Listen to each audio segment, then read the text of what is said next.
welcome back to my channel. I'm super happy that you're here today.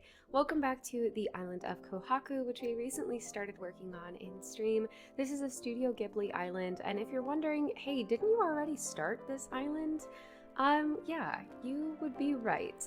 So bear with me here as I accidentally deleted the first version of Kohaku. It was on my modded Switch, and you can have multiple save files on a modded Switch, so I accidentally deleted the wrong save file. But honestly, I'm kind of glad that it happened because I wasn't feeling super motivated to do the first version of Kohaku, and now I'm feeling super excited. So I'm approaching the entrance a little bit differently this time by laying down some dirt pathing and placing this kind of rustic, broken down looking asphalt over top of it.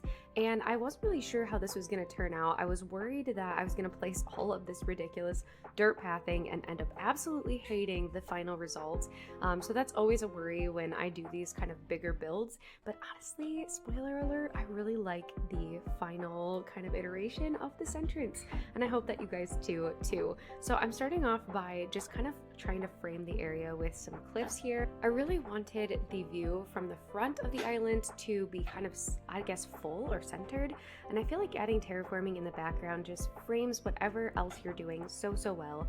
I also wanted to continue with my Spirited Away theme for the entrance, so I wanted to somehow incorporate the castle gate and castle walls over here, and I had this idea to place a warp pipe kind of hidden behind the castle gate, and I was thinking that the warp pipe would eventually go to a build for the bathhouse in Spirited Away, which kind of makes sense if you've ever seen the movie Spirited Away. I'm kind of trying to invoke that tunnel walking feeling, but I'm not really sure how to do that in Animal Crossing, so we're just going to use the warp pipe, and maybe that will be my next build.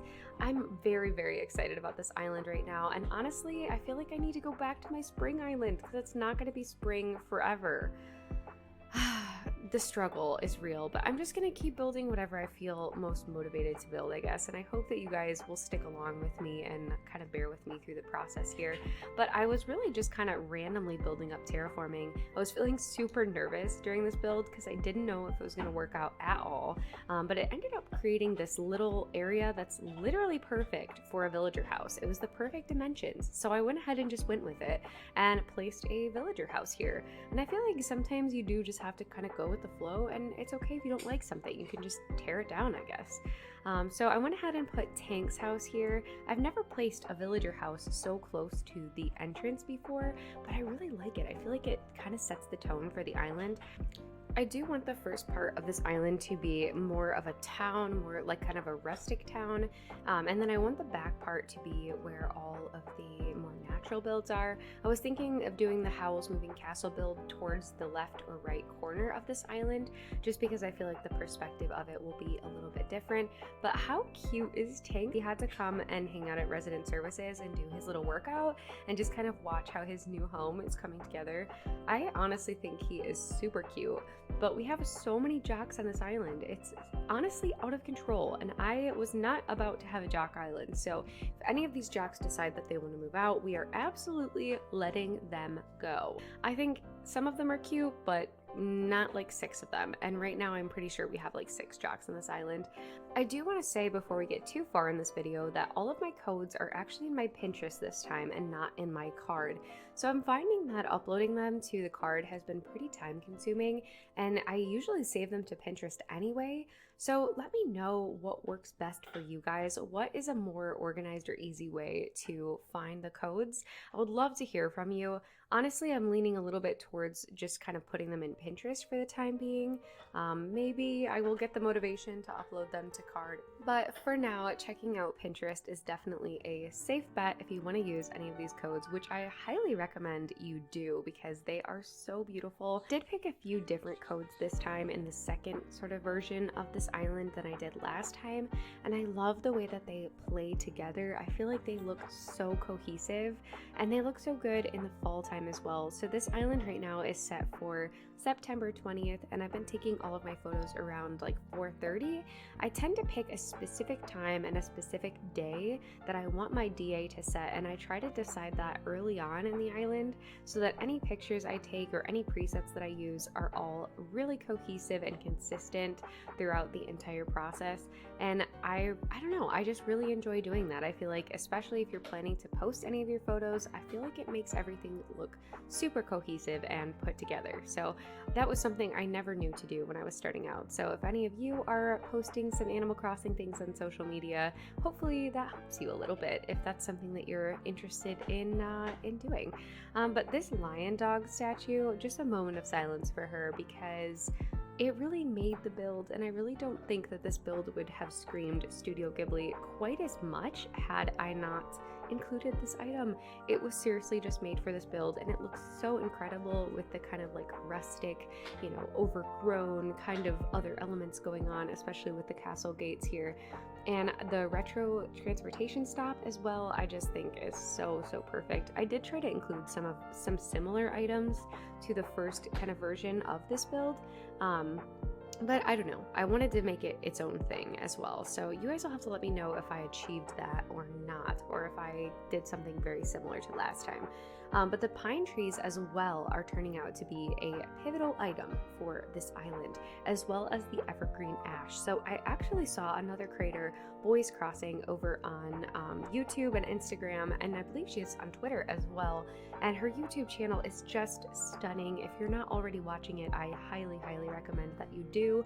And I was watching her kind of create these clusters of natural areas, and she used the pine tree and the evergreen ash to kind of fill in any empty space between the trees, and I was so inspired by that. The finished effect, beautiful.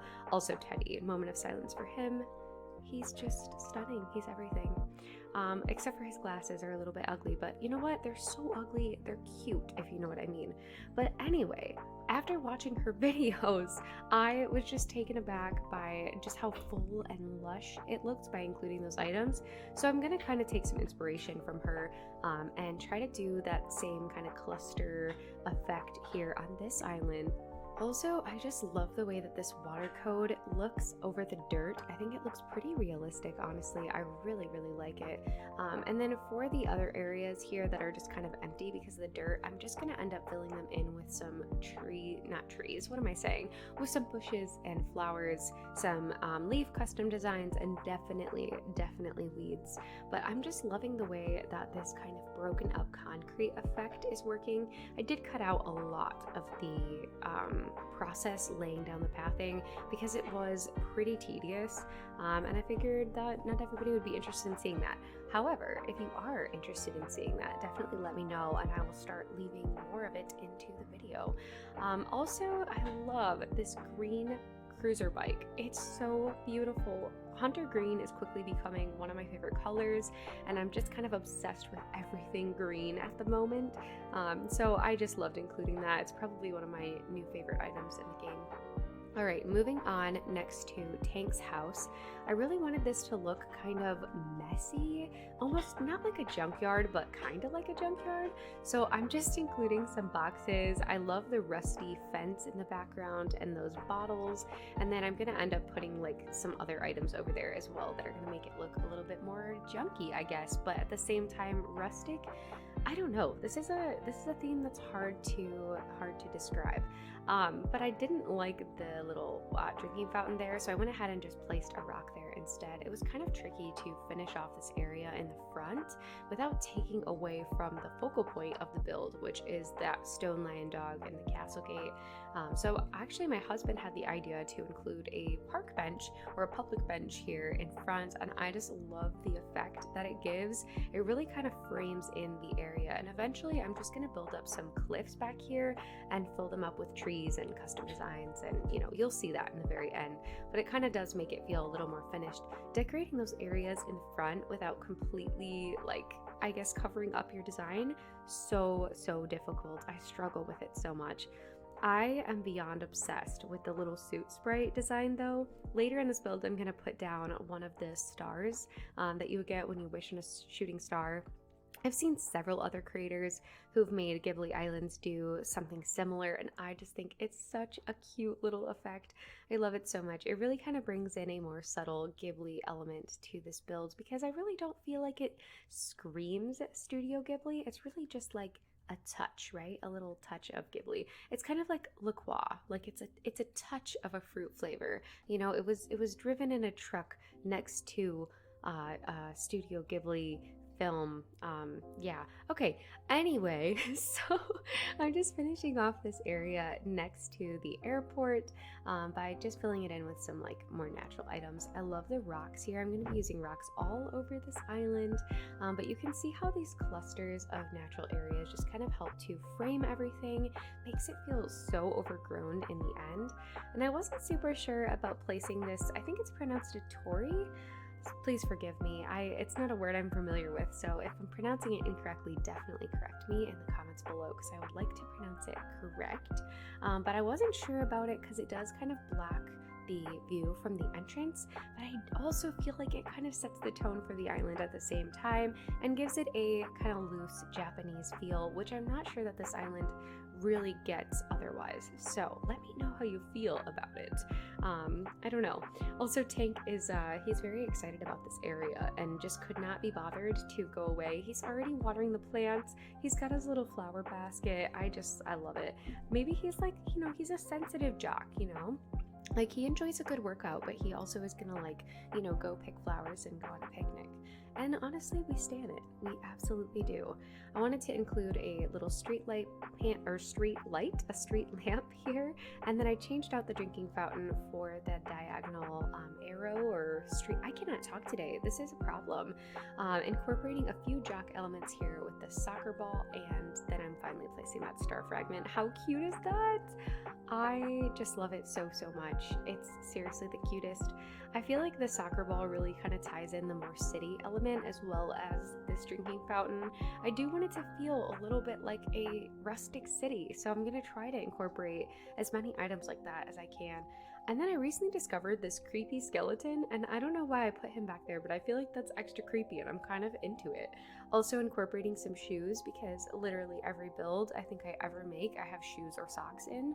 I don't know why, I just think they're so cute, especially in the green color.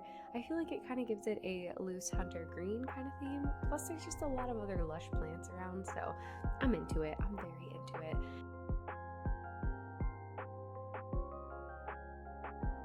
But here we are in the final kind of iteration of this build. I'm so happy with the way that this turned out. Definitely let me know in the comments if you saw the first version of my Studio Ghibli entrance. Which one did you like more, this one or the first? I'm really interested in hearing from you guys. But before we say goodbye, I want to thank our channel members. Thank you so much for supporting my work here on this channel. You can also support the channel by liking and subscribing and hitting that notification bell if you'd like to be notified whenever I upload. But thank you all so much for watching, and I will catch you in the next one. Bye!